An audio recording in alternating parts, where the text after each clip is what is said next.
Всероссийская перепись населения пройдет уже осенью этого года. Она позволит актуализировать данные о численности коренных народов, их полувозрастной структуре, владении языками, образовании, жилищных условиях и не только. Участвовать в акции можно тремя способами: принять переписчика у себя дома, прийти на переписной участок или ответить на вопросы онлайн.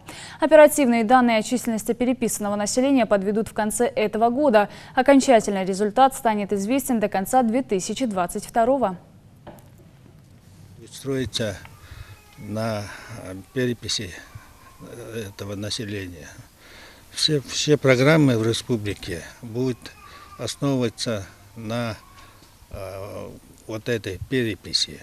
Поэтому нам очень важно провести их качественно. От этой переписи зависит, сколько у нас будет больниц, медицинских учреждений.